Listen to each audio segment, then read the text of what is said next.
Good morning, Garland Nixon here. It's Friday morning. I have with me the return of the great Joti Brar. We're going to learn a lot about everything this morning, and we're going to start by focusing on West Asia. Let's talk.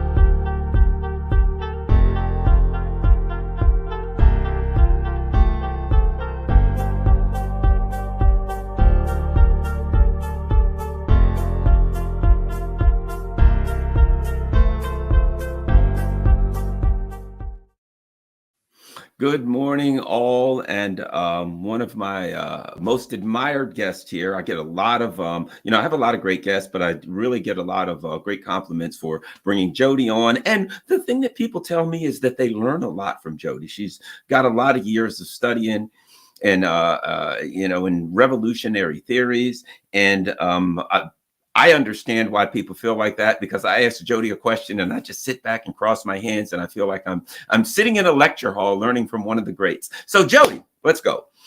Let's start here. And just real quick, are you familiar with kind of what took place overnight? Overnight?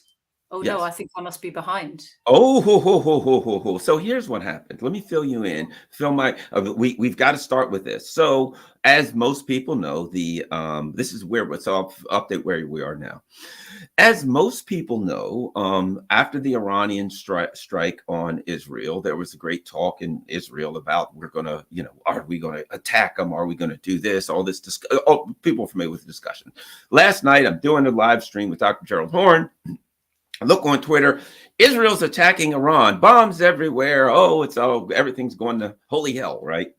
Okay, so I look at it a little bit and I'm like, I just couldn't quite really, it was too tentative. I would think that if in fact the internet would be blowing up amongst the other things. But now that I've really looked into this, it appears that what happened last night was that Israel launched 3 drones that flew over Iran, and Iran shot them down. Okay. And then this is it. This is my understanding of it is 3 drones flew over a town in Iran, and they were Israeli. Iran shot them down, right? Almost like a symbolic attack. Okay. The Ben Gvir, the madman, comes out and says he's angry because it was too weak of an attack. Okay. Meanwhile, the U.S. and news all over the West is talking about this grand strike that Israel did on Iran. They struck them. They attacked back, blah, blah, blah. There were actually some things floating around on Twitter yesterday. There's bombs going off in Syria, in Iraq, Israel striking all over the place. But apparently now it appears that none of that happened. I suspect that was, propaganda released. So it appears to me what happened is Israel launched a symbolic strike, that they let it through. That basically they flew 3 drones over Iran and said, "Okay, we attacked," and then the media went in and said, "Yes, they attacked," and the Iranians seemed to be laughing at it, saying, "Yeah, really." Okay, that wasn't anything. That wasn't an attack. So anyway, let me get your thought. That's my interpretation of everything. I even have an article. In Iran, social media users have ridiculed the Israeli strike, considering it a feeble attack. So I would call it a symbolic attack. Before we go any further, your thoughts on those? I have a lot. Bearing in mind, I know nothing, and I literally just heard what you said. Right. 2 thoughts occur to me. One is, given everything that the Iranian strike showed about the balance of forces in the Middle East, given the US's fear that an escalation is just going to wipe out Israel, which it doesn't want to happen, right? It wants Israel to continue to exist. Its difficulty is how to bring that about right now, right? So on the one hand, there's a question of, like what you said, it's a face-saving thing, so they can say, look, we struck back, we didn't just take it, because their narrative at home sort of needs that. The other possibility that occurs to me, and as my friend on the Duran likes to say, I'm not a military person, it does sound possibly like it might have been a bit of a probe, like how good are the Iranian air defenses? Do you know what I mean? Like, just to see, will they be able to just knock them down as they say they can, or not? Will these be able to get through? What we don't know is what type of weapons were they? Were they super high tech, very clever, intelligent, or were they, because we know, for example, that when Iran flew all its loads of drones, as David Cameron likes to say, 301, like the number is the main thing. But the drones that it flew into Israel were old, right? Slow, old. They were told they were coming. They flew slowly. The point was not to kill people. It was to make the point, we can overwhelm your air defenses. Look how we're going to do it. And they did. And they struck the places they wanted to strike without killing anybody. So it was very carefully crafted attack. What I wonder when I hear you talk about these only three drones. 3 drones. Basically, Iran reports that they shot down 3 suspicious objects in Iran that some apparently, it doesn't appear that these, that they just sent them in to get shot down. It just appears to me, everything I see says to me, it was a symbolic attack so they could, and that the media, and here's the thing, 3 drones, and the media in the West is screaming, oh my gosh, they struck back. You would think it was a massive nuclear retaliation. Apparently, they threw a couple of rocks at them. Yeah, I mean, it's interesting. I've not had a chance to look at any of that coverage, but the West has a job on its hands, doesn't it? And we see increasingly as the aims and intentions of the imperialists are so at odds with the moods of the people of the world. I've said this to you before, ever since the October Revolution, and particularly since World War II, we've lived in an era of socialism and decolonization, and that is the mood of the masses. America is in this weird situation where it built its empire in the era of decolonization. And so it's always done it in ways which try to hide the real relationships. It tells you that its occupation of South Korea is just bolstering an ally. It talks about Israel, its colony in the Middle East, as an ally. None of this, because it has to use this language to hide its reality. And the more that its reality is being exposed, the more it's in the game of narrative control and shaping. And that's why so many, Hollywood people are involved in, writing the scripts for the White House, right? It's creating a story, and the mainstream media's job is to make that story look like it's true, although all the facts contradict it, which is why, of course, increasingly ordinary people are suspicious and cynical of mainstream media and mainstream politicians, because they spout these lines that a little bit of testing kind of blows apart. Let me, but before we definitely want to get to the subject matter that we have, we're going to get to today, which people are waiting for, Israel's place in the empire. One last thing, though, and I think this is going to be part of the conversation, and it's based on something that you just said. And that is the U.S. defining its vassals, its colonies, whatever you want to use them, as allies, right? Well, let's look at this. Olaf Scholz disapproval rating 73%. Macron 71%. Yoon Suk Yeol, South Korea 70%. Fumio Kishida 70% in Japan. Sunak 66, Trudeau 59. So when we look at these numbers, this is disapproval rating. This is unsustainable. Your thoughts on what we can learn from those numbers? They show the depth of cynicism towards the political system right now, because what it says is people are no longer buying the narrative of the politicians and the media. They understand that they work together. They understand that whoever it is who they're working for, it's not the electorate. And they're unhappy about that. Now, in many of those countries, you know, the massive workers have for a long time been kind of bribed into quiescence, that even when they're cynical, they kind of put up with it.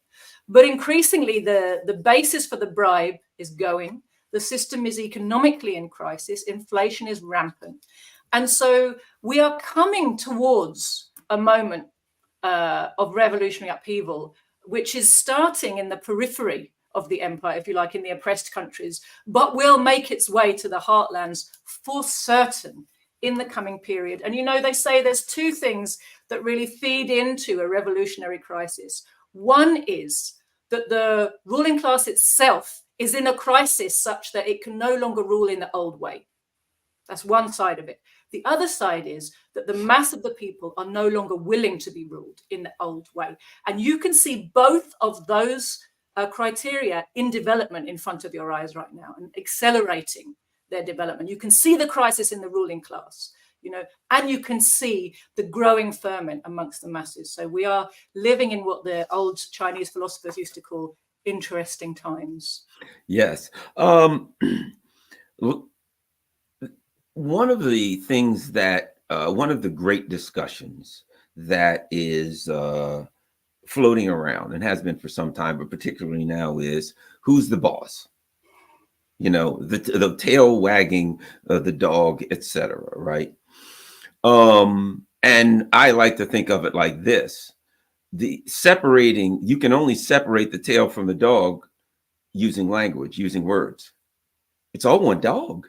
You know what I mean? We cut that dog up using words. We can call it, the dog has a tail, it has a paw, it has ears. No, it's a dog. The tail, the nature of a dog is ears and tails and paws. Only language can cut that dog up and if you cut the dog up, he's going to be dead. So we use language, and then we pretend as though cutting the dog up with language is not metaphorical, right? I'll throw that out there and then go to you. I could keep going, but you know, this is about hearing what you have to say. What is Israel's place in the empire? Is the tail wagging the metaphorical dog? Is it just an imperial military outpost? Israel's place in the empire. There's no just about it, I think, Garland. I mean, I quite like your metaphor there, but let's think about this two ways. On the one hand, you're absolutely right. Israel, if we think of Israel as the tail of the dog, it's an integral part of US imperialism being the whole dog, right? The tail is a very important part of a dog, as anyone who has a dog will tell you, why it's so cruel to lop the tail off a dog, right? Because the dog's never quite the same afterwards, okay? Well, you can think of that, definitely that analogy works. Let's think about it another way. The tail doesn't wag the dog in the sense of, you know, the initial impulse that gets the tail going comes from the dog's brain, right? Comes through the dog's brain and then sends signals to the brain, and then the tail does what it needs to do, right? And I think that's important, you know. So when we talk about the tail wagging the dog, we're talking about that. We're saying, oh my gosh, this relationship has gone upside down, and now instead of the boss, you know, dictating to the colony seems to be in charge of the empire. How did that happen? I think there's a fundamental misconception about what the Israel lobby is. And partly that's because of its name. Sounds like it's something foreign because people don't understand actually what is Israel, that it's a settler colony entirely dependent on imperialist sponsorship, right? It doesn't have a self-sufficient economy. It can only keep its state of its living standards and its military level as it is because of the huge subsidies it gets from the imperialist heartlands. And the reason they give it those subsidies is because for them, it's not charity. It's a very, very good, important investment, right? If we look a bit closer at AIPAC, which is the kind of body in America that everybody, it's kind of notorious. What's it? American Israel Public Affairs Committee, AIPAC, right? So again, it's got Israel in the title, but you have to, at the beginning, it's American. The American Israel Public Affairs Committee. And it's notorious for the fact that it seems to have got control of every politician in US public life, right? And so people go from that and say, oh, Israel controls our politics. American Israel Public Affairs Committee. Just remember that. If you look a bit closer, AIPAC is not funded by Israel. It's funded by owners of big capital within the USA, hedge funds. Big capitalists in the USA pay for the business of the Israel lobby. They pay for the American Israel Public Affairs Committee. These same donors, they're also donating to organizations which promote Zionism ideologically, religiously. They promote colonial settlement. They subsidize the building of new settlements in Israel, right? All of this is not a charity, it's an investment. And if you look at the donors, a lot of them are big companies, and it's hard to see who's behind all of that. But American Jews may be prominent in that list of donorship, but they're not exclusively the donors, right? I think it was Norman Finkelstein made the point that the Jews were the most successful ethnic grouping inside the USA.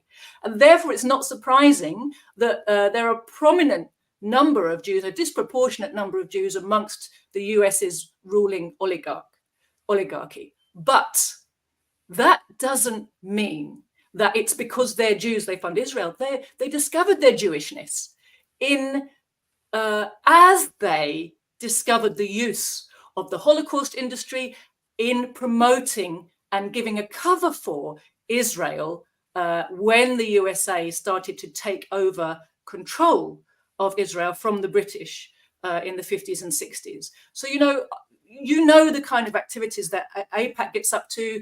It's not the only one. AIPAC and other groups within this kind of lobby organize tours of Israel for politicians, academics, and media personalities in the US in particular, so they can shape their perceptions about what Israel is, so they can persuade them to see the Palestinians and the wider Arab world through a hostile kind of Israel-centric lens, right? And politicians and media in the USA have all learned that they're going to get well rewarded for going with the flow on this issue, for going with the Israel lobby, for going with the Zionist narrative, and they're going to get destroyed if they don't. So there's a carrot and a stick, right? You get good rewards, nice trips, pats on the back, plaudits, a nice career. Everything goes well for you if you go along with this narrative. If you try to stand up with it, they will be ruthless in crushing you. And we see also that the same donors, they're also funding politicians directly, right? And that's one of the things that lots of critics look at and say, look, every single politician in the Senate you look at has had, and the Congress has funding every time they're up for election from some kind of Israel lobby group, right? They've got groups like the Zionist Organization of America. They've got Christians United for Israel. All these groups are trying to shape US public opinion.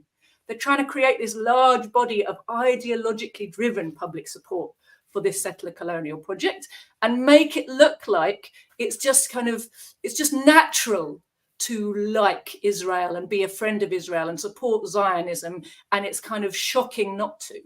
And there's a plethora of dedicated think tanks as well. A couple I came across were Foundation for Defense of Democracies, Heritage Foundation, American Enterprise Institute. They've got all these names. Their job is to provide experts and talking points on Israel and Iran to shape the media narrative. So you can see there's this many-tentacled monster, the Israel lobby. But the fundamental point to understand is that a pro-Israel donor in the USA is not the same as an Israeli.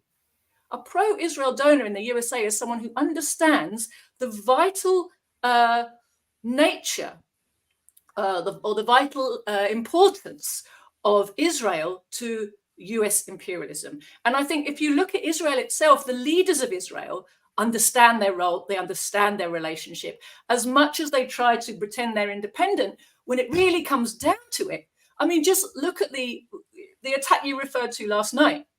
If it was indeed that was the response to Iran, that's because Israel got orders from the USA, keep it low key or else.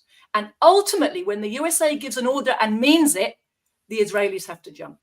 You know, the public discourse in Israel has to be one of independence. Why? Because to keep the foot soldiers motivated, which is the whole Israeli population, right? They are imperialist foot soldiers in the Middle East. To keep them motivated, the Zionist brainwashing and the narrative that says we're the chosen people and we're here to set up God's special place on earth or whatever for the Jews to be safe in. That's an important weapon in keeping those people motivated to be the soldiers for US imperialism in the Middle East. Right. So they have to have this public discourse, but the leadership know perfectly well that the USA is in charge. And just like the Banderites in Ukraine, right?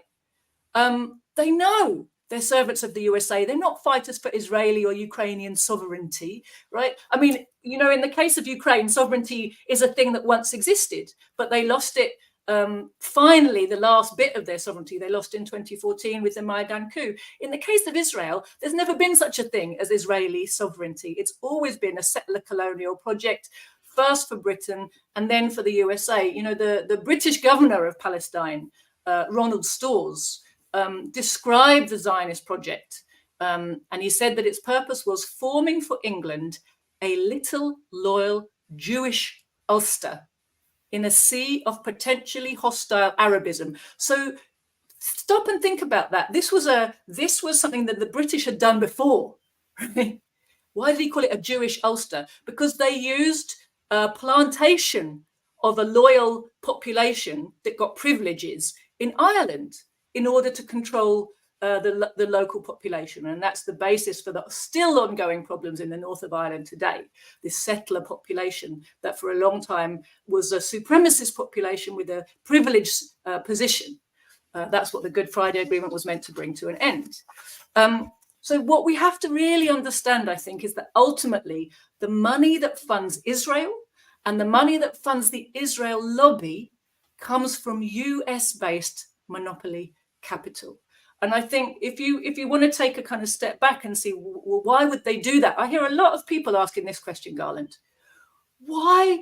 What kind of an ally is Israel to us? What do we get out of funding Israel? And I think this question stems from a kind of a fundamental lack of understanding of how imperialism works. People think the state is for all of us. I'm like, well, I'm paying taxes. Why do I? But all I see is I'm paying money and I get nothing back. You're right. You pay for the ruling class to spend, and they spend in ways which make sense to them. If you look at Israel, I think it is to the USA today what India was to Britain 150 years ago, right? It's the jewel in the crown of the empire. And its loss would be the beginning of the end of US imperial domination of the globe, right? If you look at what's happened since the USA took over control of Israel, the Jewishness of US businessmen became useful to them, where before it was something they really played down. Norman Finkelstein talked about how when he was young, nobody was talking about the Holocaust, right after the war. It was only in the 60s it was like discovered and turned into an ideology and an industry as a cloak for the US takeover of the Zionist project. And Norman Finkelstein had a lovely sentence. He said, the USA is the corporate headquarters of the Holocaust industry. So this industry, again, it sort of looks as if Israel pushes it, but actually it's not. It's the USA which pushes this ideology that there is one Holocaust with a capital T and a capital H, right? The Holocaust, and you must never compare other Holocausts with the Holocaust because there's a kind of unique suffering there, and that all also plays into the Zionist narrative of chosen special. You're a special victim and a specially superior type of person. That's what sort of Zionism tells Jewish people and Jewish people in Israel in particular.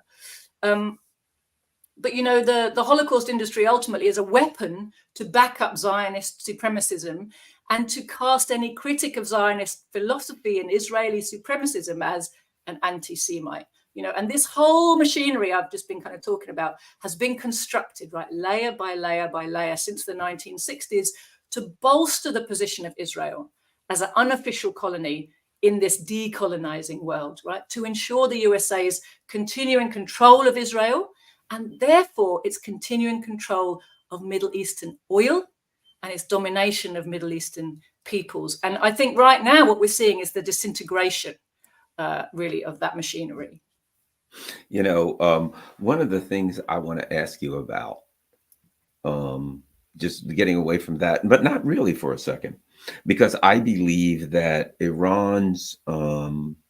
I'm sure that Iran's response was at minimum discussed, if not strategized, with its partners in the what is gone from a resistance in a more local resistance in the Middle East to a what I consider a worldwide resistance to U.S. hegemony. Let me read a particular excerpt from a Global Times article.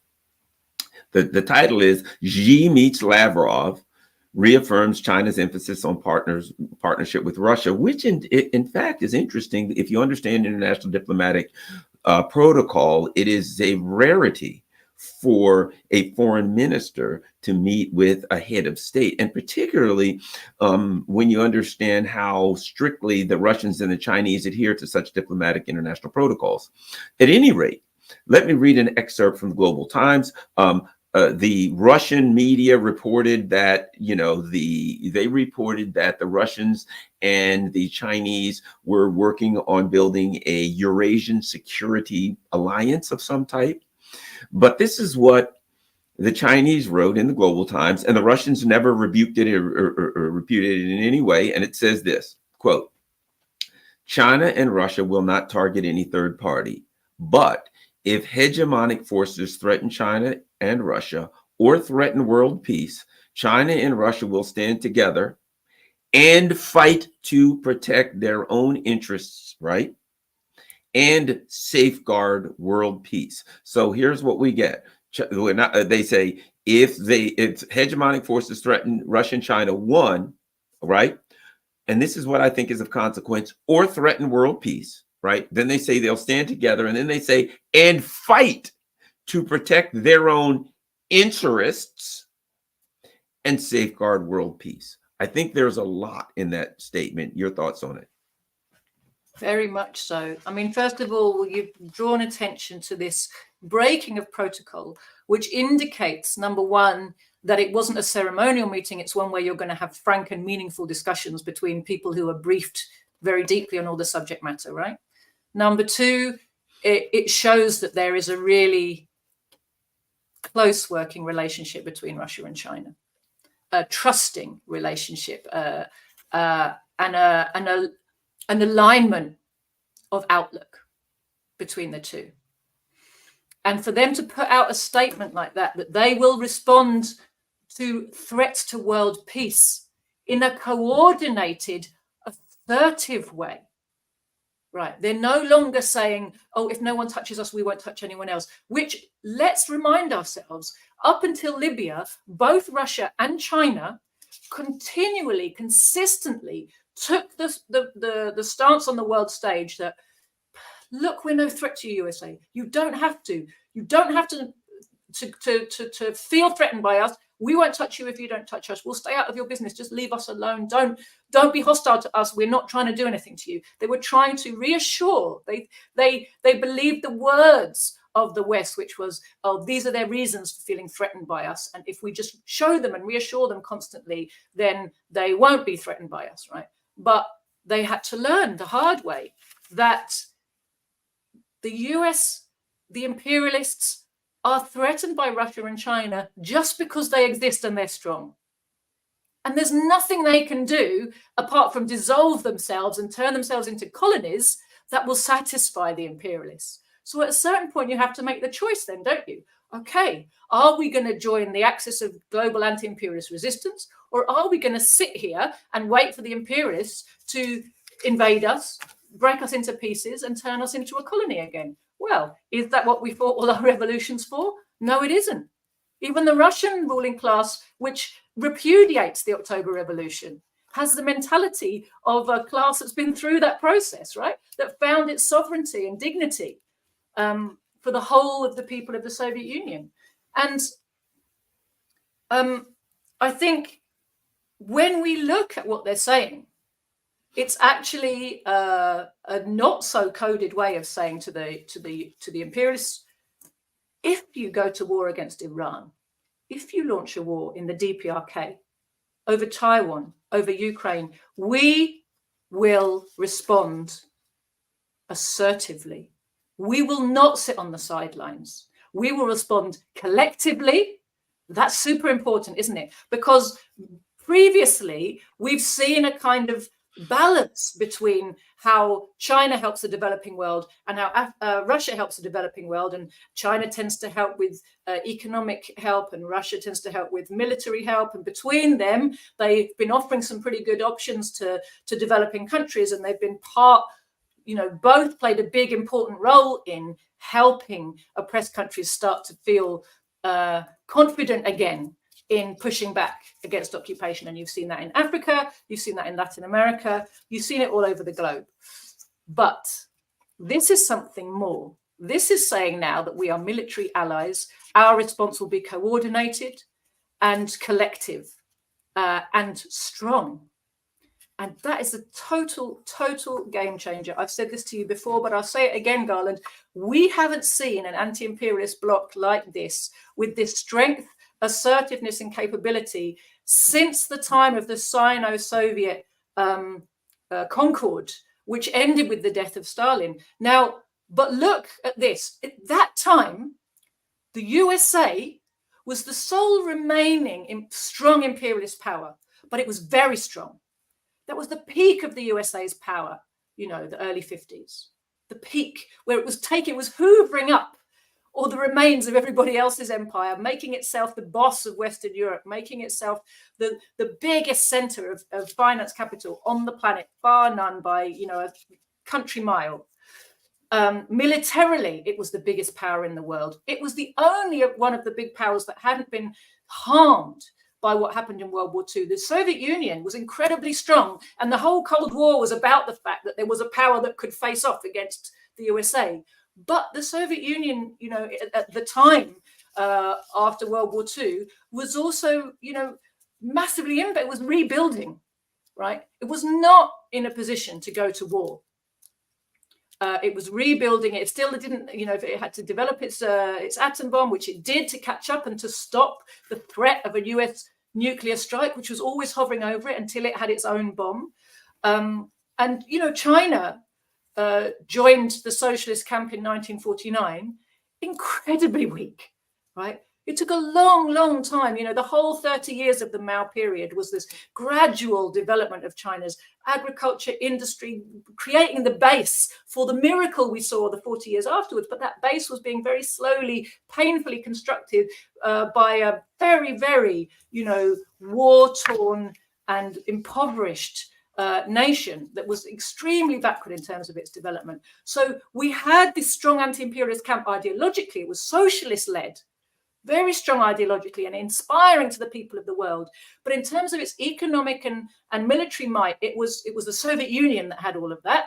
And in terms of its ability to really hold the US to account, it was, it could have done it if it had to with just force of manpower, but, it wasn't in the same type of position that we see now. Now, we look now, the balance of forces is not only we're seeing this coming together of an anti-imperialist camp with socialist countries in it, but not only socialist, right? But its strength is built on socialist revolutions. I see it still as a continuation of that process that began in 1917. For all the vicissitudes of history, what we're seeing is based in the achievements of socialist construction in the Soviet Union and in China. And the strength economically and militarily of Russia and China today and combined is phenomenal. And they outgun the USA on every level. They've got better weapons. They've got a better army and much bigger and stronger and more motivated. They have a huge territory. They have very advanced industry. They have between them huge amount of natural resources, a very strong and resilient economic base. And they have the people of the world on their side, So on the other hand, you look at the US imperialists. Okay, they can threaten with nuclear weapons, but the Russia and China have nuclear weapons too, right? It's not such a great threat. They also have ordinary, non-nuclear weapons, which are far more effective and cheaper, than what the USA has, right? Their ballistic and hypersonic missiles. What just happened? Nothing. You're still on. All good. Can you hear me? Yes, sorry. I Okay, thought, yeah, you're fine. Just a little. screen went blank, and I thought I'd had a power cut. No.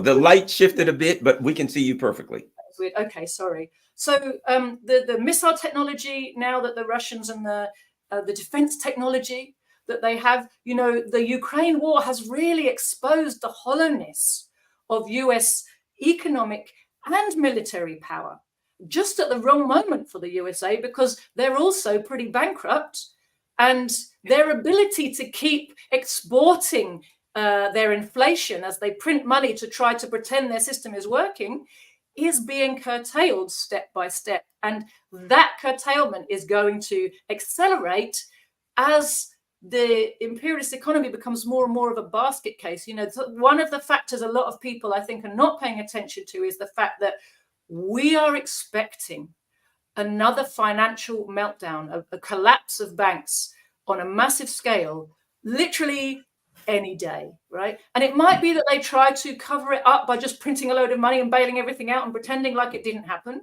But all that can do is massively fuel this inflation problem, which is the cause of so much unrest around the world and at home.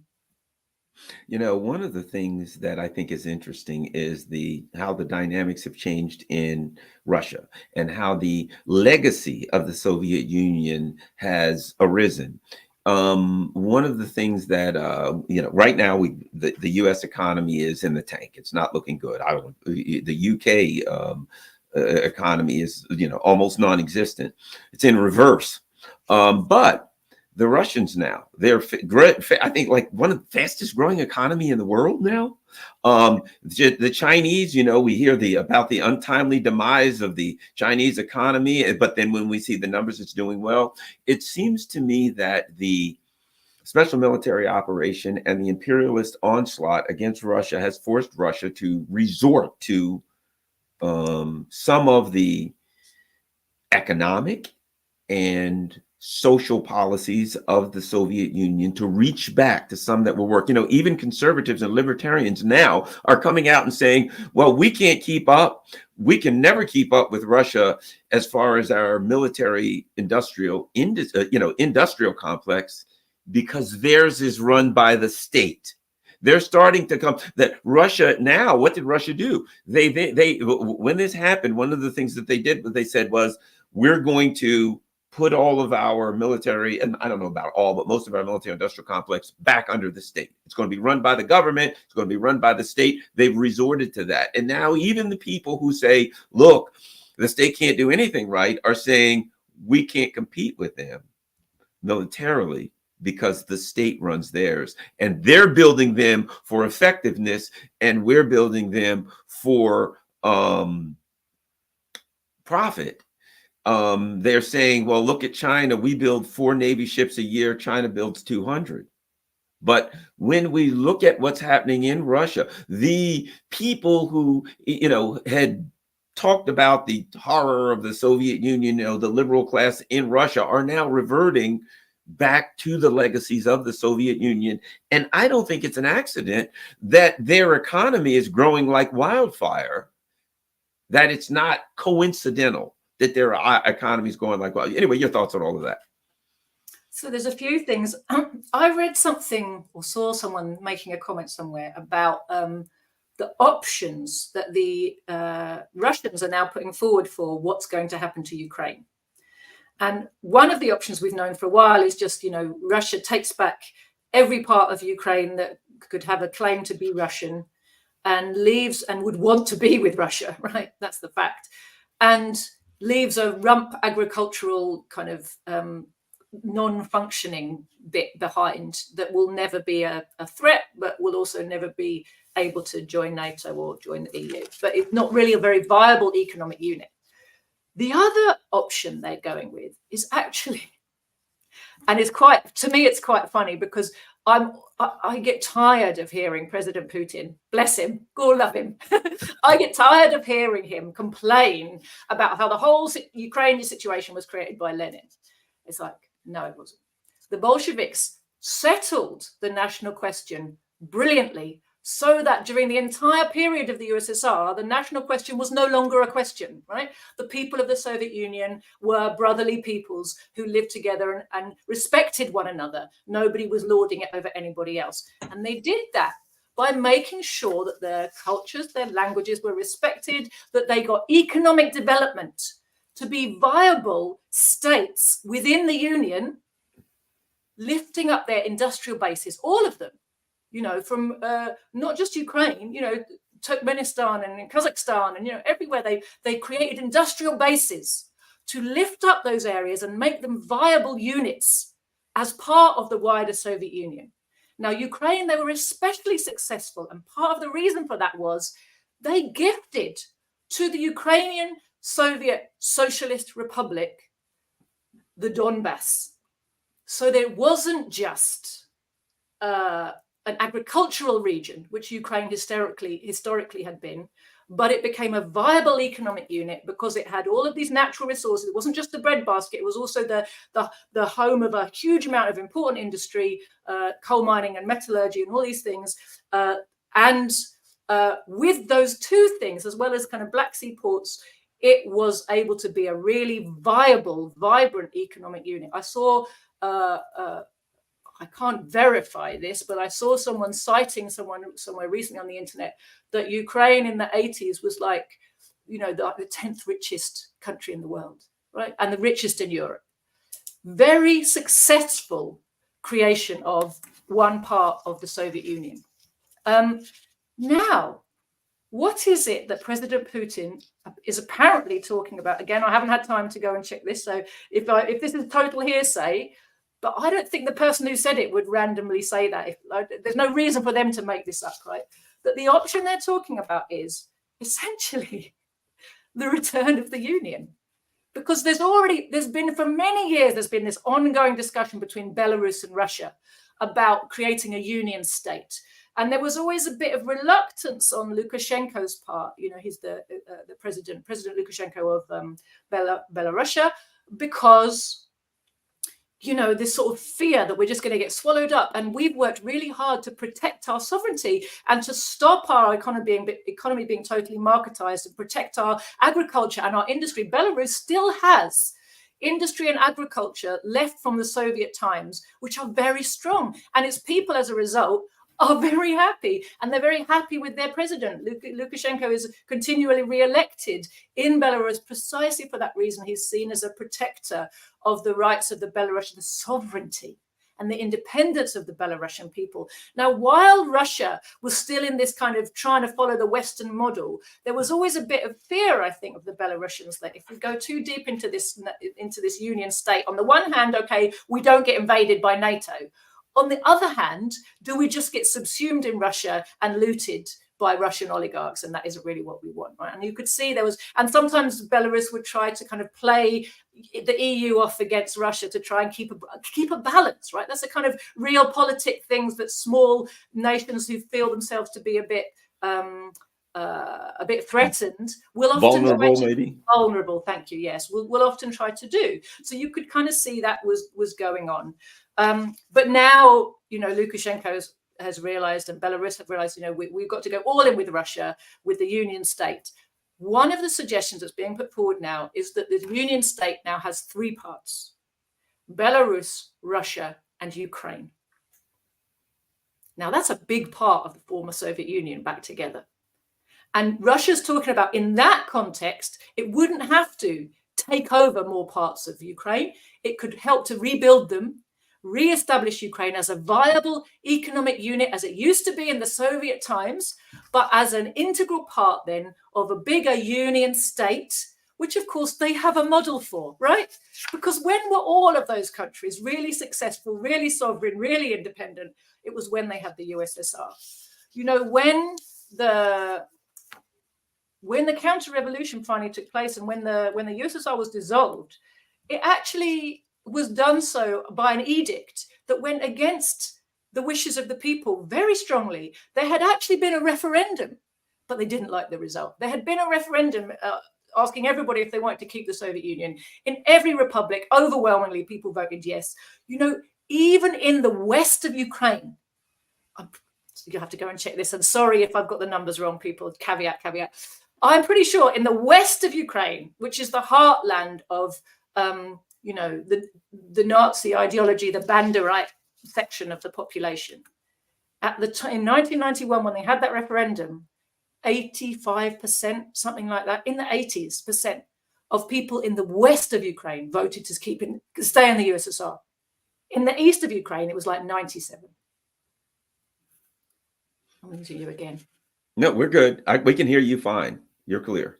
My computer's being crazy. Yeah, so, but just so you know, but we continue to see. The only thing we'll see is a little adjust in light. It'll get a little darker and lighter, but everything stays clear. Okay, so continue. Take my mouse every now and again. So this to me is very, very interesting, right? There's a possibility, a real possibility of the reformation of the western end of the Soviet Union. Well, it's not that west. Russia goes all the way across, but without what's known as the stans, right? But who knows? If you got a successful union state between Russia, Belarus, and Ukraine, I am sure the pressure would build mightily in Kazakhstan, Uzbekistan, Turkmenistan, all these places to rejoin also, right? Because Slovakia. So the Slovakian president, Slovakian prime minister are people whose political legacies, they're left, and the legacy of their political parties, the legacy of their ideology is USSR. Yes, and I think it's more complicated in the Eastern European countries. I think they've done a better job of convincing people that the socialist era was one where they were dominated by the USSR rather than being independent sovereign states. And that might take a little longer to sort of sort itself out in people's minds. But in the territories which were the USSR, people know. They've experienced directly. They knew what it was like in the USSR. They knew what they built. They knew how their country developed from 1917 or 1920 onwards. And they know what's happened to them since 1991. And overwhelmingly, public opinion is in favor of bringing back the USSR. And increasingly, you may find that realpolitik is in favor of bringing back the USSR, even if they take out one of the S's that means socialist. But this is another thing that's interesting, isn't it? Because if you look at what you were talking about, the economic situation, I think it's quite interesting to see the logic of the position these countries find themselves in. Because, China, its economy has been massively marketized and lots of people are making profits in China, which means exploiting labor. And in Russia, the same. But what do both countries have in common? They know that for the sake of their sovereignty and independence, key aspects of the economy, key sectors must be under state control. Because without those, they will not be resilient in the face of attack. And what we're seeing in Russia since 2014 is an accelerating kind of turn towards the old Soviet ways of doing things in important sectors. So in the first wave of sanctions in 2014, what did Russia do? It looked at its economy, which had been totally kind of westernized and kind of colonized in many ways and looted and taken over by Western multinationals. And it said, right, we need to rebuild our agriculture because we don't have food security. And if the West is coming for us, we need food security. So they returned to what they knew, right? Which is, we'll put in, they didn't go back to state farms and co-op farms, but they put money into subsidizing and making sure that it's a question of sovereignty and not a question of profit that decides what food we're producing, right? And they did that again in recent years. They've done it with the military-industrial complex. They've said, we have to go back to the Soviet way of doing things. And the interesting thing is to find out, as you do as an outsider, how, unless you're paying huge attention to all these details, you don't realize until suddenly it comes out, they're still using Soviet factories. And why are the Soviet factories and the Soviet factory towns so efficient when it comes to industrial production? It's because they were built with spare capacity. Now, that's the opposite of what the capitalists do, because capitalists are about cutting every corner to maximize profit. So you don't pay for a whole load of, qualified workers and space, industrial space that you're not using right now. You cut it all back. They won't even pay for warehousing anymore. That's why we will have just on time delivery that was totally scuppered when COVID came along, right? And still hasn't recovered. Because cut corners, paying for, why pay for storage if you don't have to? All these ways to trim off little costs here and there and maximize efficiency means maximize profit. That's the motivation of capital, pure and simple. But the motivation for the USSR when it was building its industry was need. And the best way to be able to respond to fluctuations in need is to have factories which are much bigger than they need to be, so you can easily ramp up production. You have skilled workforce that you keep local, and then you can bring them in and ramp up your production as needed and ramp it back down again when not needed. The tank factories after the war were turned into tractor factories, right? And vice versa. So you look at ways to make the technologies serve both purposes and how you can ramp up and down production. But that's a planning mentality. That's what socialism is brilliant at. Socialism takes the things you have and the things you need and makes a plan, right? And accordingly, it responds to logic of humans, and it responds to changing environment in a very efficient way. And this is the thing that's really surprised the West when it came to Russia's response to the war in Ukraine, and the fact that the war, we saw when they launched the war, it was going to be a short, sharp shock, and it worked.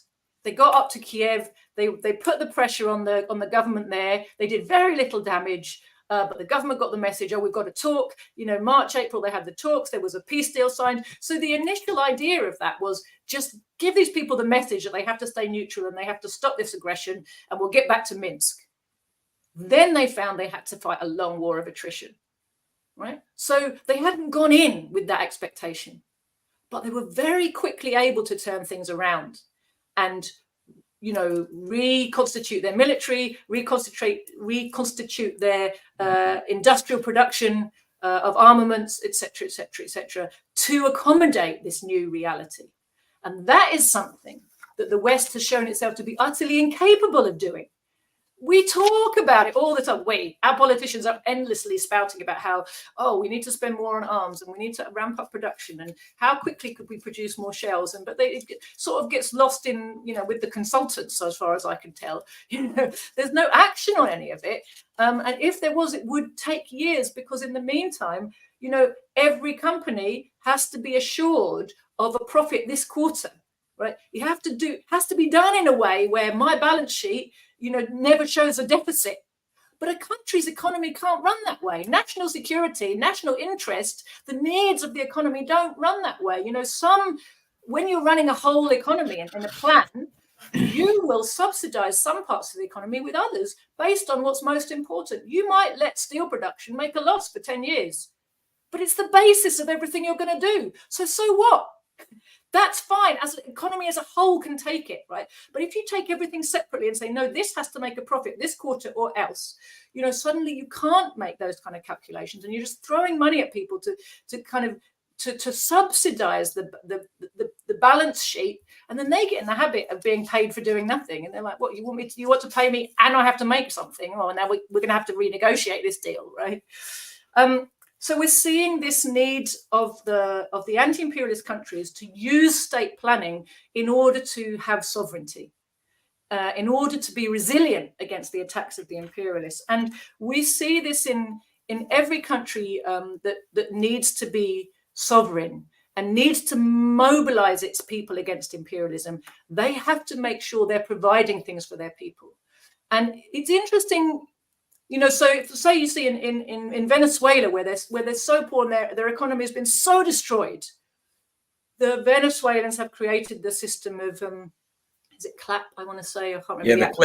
Yeah, the CLAP program, right? Yes. Which is basically a rationing system which makes sure that every Venezuelan eats. Okay, nobody is starving. Nobody starves in Venezuela because of the CLAP. So the government food program makes sure that every single person gets their ration. If I may make a statement, an interesting statement about that. One of the things that the U.S. empire did was specifically went after that program. Of course. They want the people to starve because it's part of how they aim to put pressure on these governments and bring them down. They want to starve people. That was what the sanctions regime on Russia was about. They thought they could starve the Russian people onto the streets and that would trigger the collapse of the Vladimir Putin's government. It didn't work. And in the process, it exposed the limits of imperialist economic might in this new developing era. But there is something, I think there is a flip side we should be aware of. You know, the capitalist model, the profit model for these type of countries really, you know, the problem with the capitalist model is the market is limited for your goods. You can only have expansion after a certain point because the people are not wealthy enough to buy the products you've made. So you have to have export markets. Well, China's modern development has been predicated on exporting to the world.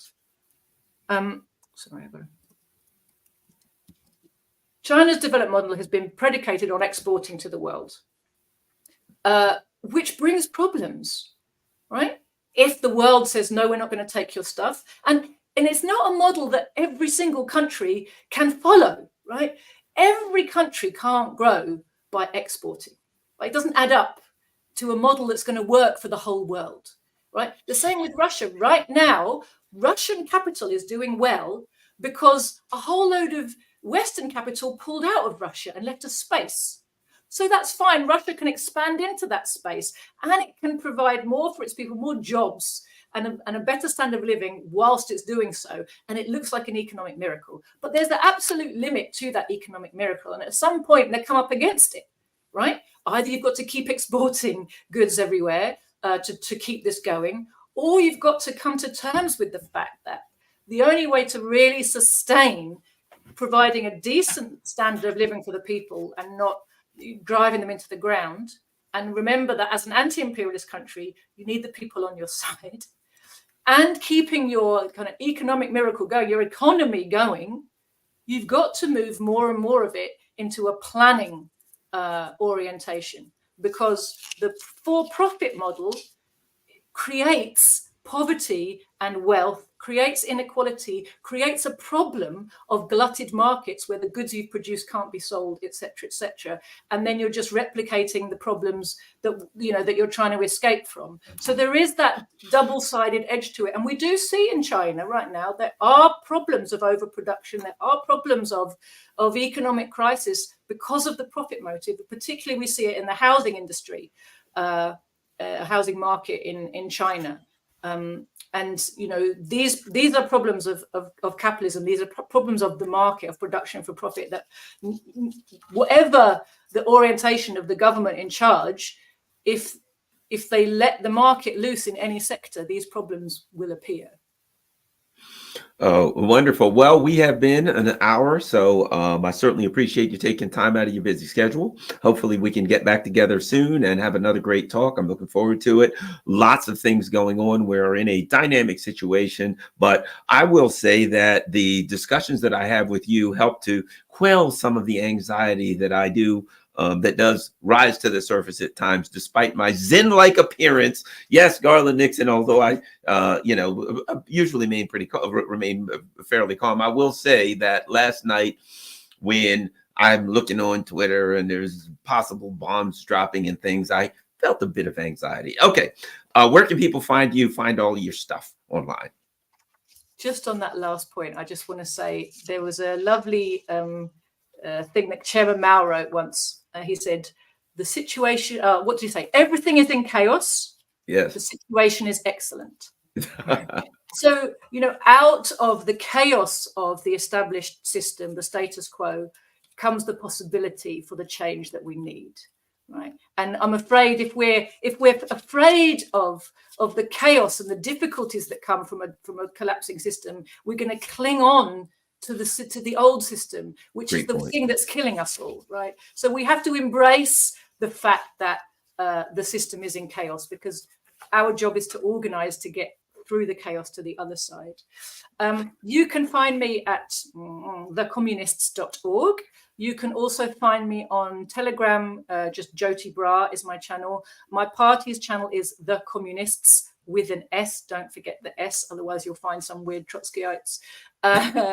And what else? Oh, yes, on YouTube, we are Proletarian TV. I think we're on Twitter and those kind of places you can find us. But those are the main ones. I really ask people, or recommend to people, to use Telegram as their kind of social media platform of choice for two reasons.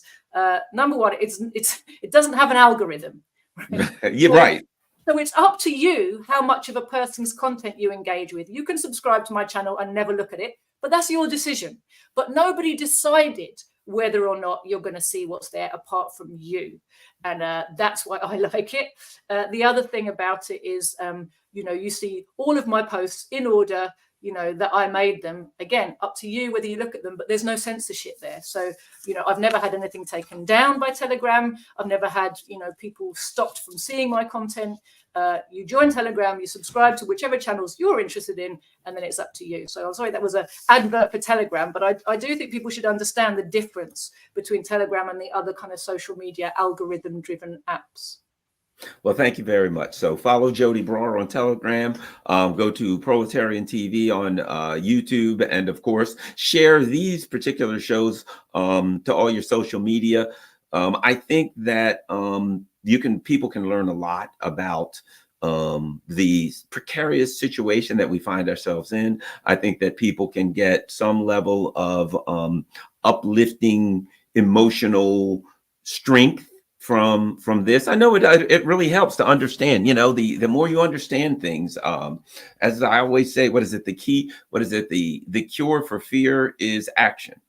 When you're doing something, you're not afraid. And this kind of motivates me to action, motivates all. And the action that you can take is share this on all your social media platforms and follow Joti Brar everywhere, because you're always going to learn. Thank you very much, everyone. Have a great day. We're out.